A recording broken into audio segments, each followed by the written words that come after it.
নমস্কার বন্ধুরা, আশা করি সবাই ভালো আছেন। আজ আমার রেসিপি এঁচোড়ের ডালনা। এই রেসিপিটা আমি ঠিক যেমনভাবে আপনাদের করে দেখিয়েছি, যদি তেমনভাবে আপনারা বাড়িতে এটা করেন তাহলে পাঁঠার মাংসও হার মেনে যাবে। বাই দ্য ওয়ে, আমি রূপা, আপনারা দেখছেন রূপার হেলদি হেসেল। Let's start. আজকের রেসিপির জন্য আমি নিয়েছি এঁচোড় 600 গ্রাম, নিয়েছি আলু 300 গ্রাম। এটা আগে থেকেই একটা সিটি দিয়ে রেখেছি যাতে রান্নাটা আমার তাড়াতাড়ি হয়ে যায়।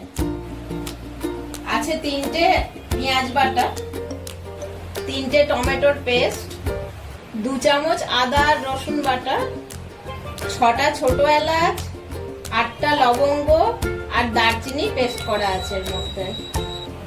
আছে 4 চামচ দই, টক দই। নিয়েছি একটা তেজপাতা, একটা শুকনো লঙ্কা, 1/2 চামচ জিরে আর হাতে পেস্ট করা হলুদ, আর এখানেতে হাতে গুঁড়োনো আছে জিরে আর ধনে। জলটা আমি ফুটিয়ে নিলাম, নিয়ে এতে নুন আর হলুদ দিয়ে দিয়েছি। এবার এঁচোড়গুলোকে আমি এর মধ্যে দিয়ে একটু সেদ্ধ করে নেব যাতে এঁচোড়ের আঠাটা চলে যায়।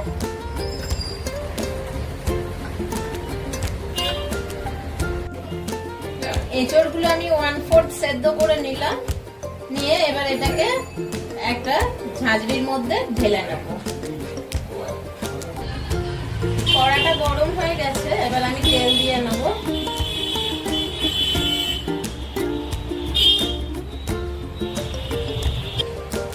তেল গরম হয়ে যাওয়ার পর আমি তেজপাতা দিয়ে দিলাম আর দিয়ে দিচ্ছি শুকনো লঙ্কা আর গোটা জিরে।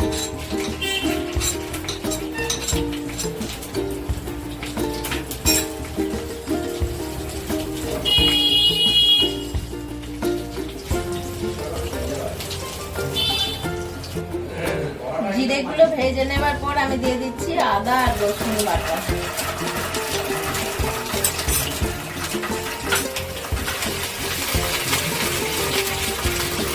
এটা ভালো করে কষে নেব যাতে আদা আর রসুনের গন্ধ না থাকে।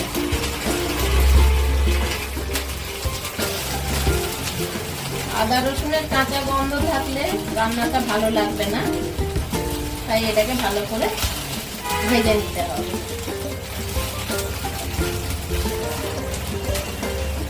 এবার আমি এতে দেবো পেঁয়াজের পেস্ট।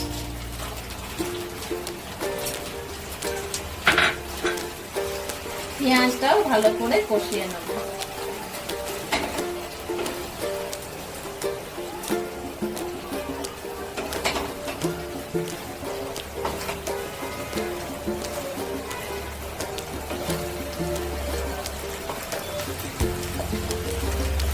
পেঁয়াজটা একটু কষানোর পরে আমি পেস্ট করা টমেটোটা দিয়ে দিলাম, দিয়ে এবার এটাকে ভালো করে সম্পূর্ণটা কষবো যতক্ষণ না এর ময়েশ্চারটা শুকিয়ে যাচ্ছে। এর মধ্যে 1/2 চামচ নুন দিয়ে দিলাম, দিয়ে দিচ্ছি 1 চামচ হলুদ বাটা আর দিয়ে দিলাম ধনে আর জিরে গুঁড়ো।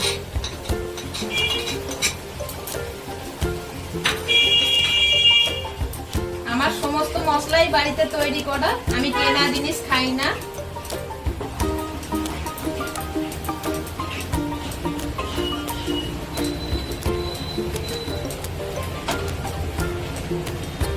এটার ময়েশ্চার চলে যাওয়া পর্যন্ত আমি এটাকে নাড়বো।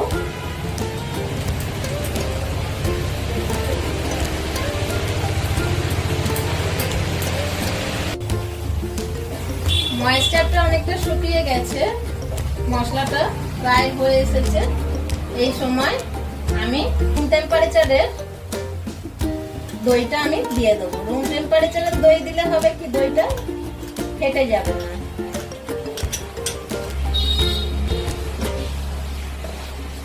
দিয়ে এটাকে ভালো করে ব্লেন্ড করে নেব। এবার আমি একটু মশলাটা ঢাকা দিয়ে কুক করব। 1 মিনিট হয়ে গেছে, এবার আমি ঢাকাটা খুলে নিলাম। বাহ, আমার মশলাটাও হয়ে গেছে। এর ময়েশ্চার চলে গেছে আর তেল ছেড়ে গেছে, সুন্দর একটা ফ্লেভার বেরোচ্ছে। এর সঙ্গে আমি অ্যাড করব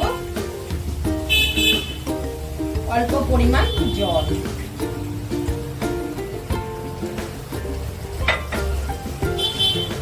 এই ছোট ছোট টিপস গুলো আপনারাও ফলো করবেন, তাতে রান্নার টেস্ট অনেকটা বাড়বে।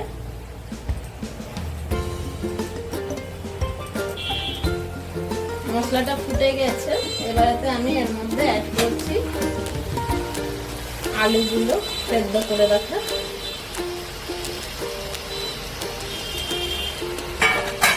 দিয়ে ভালো করে কষে নেব। আপনারা আলুগুলো ভেজেও নিতে পারেন, আমি আজকে আর আলুগুলো ভাজলাম না।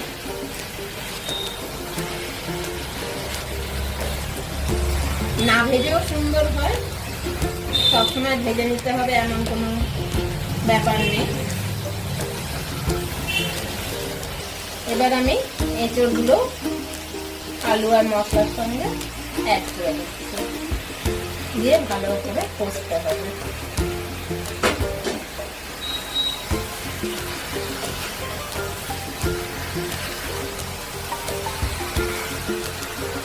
মশলার জল শুকনো পর্যন্ত আমি আবার কষবো এঁচড় আর আলুগুলো উইথ মশলা দিয়ে।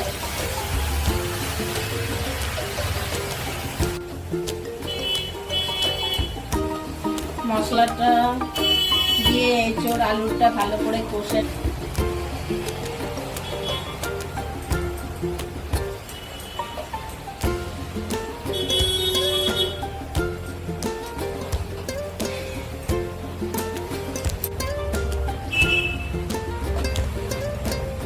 কষা হয়ে গেছে। এবার আমি পরিমাণ মতো জল দিয়ে দিচ্ছি।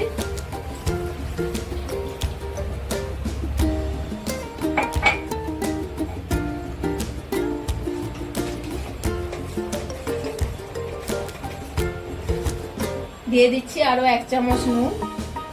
আপনারা এগুলো আপনাদের টেস্ট অনুযায়ী দেবেন, নুন চিনি এগুলো আপনাদের স্বাদ অনুযায়ী দেবেন।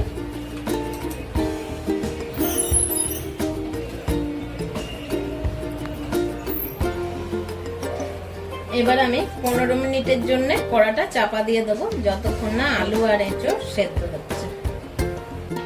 15 মিনিট হয়ে গেছে, ঢাকাটা আমি খুলে নিচ্ছি। এবার দেখবো এঁচড়টা আর আলুটা গলেছে কিনা।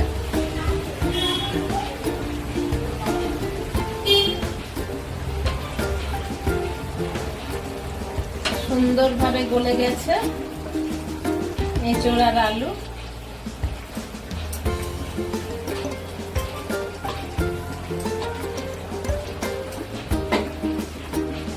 এবার আমি এর সঙ্গে অ্যাড করব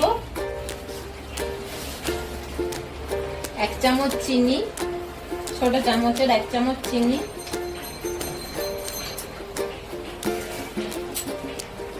পেস্ট করে রাখা গরম মশলা,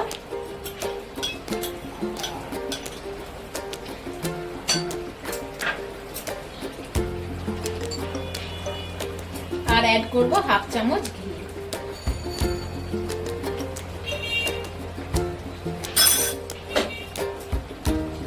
এগুলো অ্যাড করার পর ভালোভাবে আমি এটাকে মিশিয়ে নেব।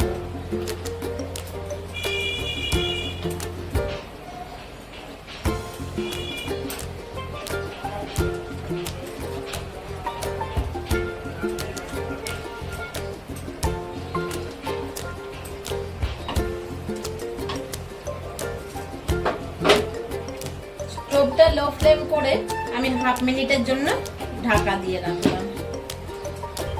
1/2 মিনিট হয়ে গেছে, ঢাকাটা খুলে নিলাম।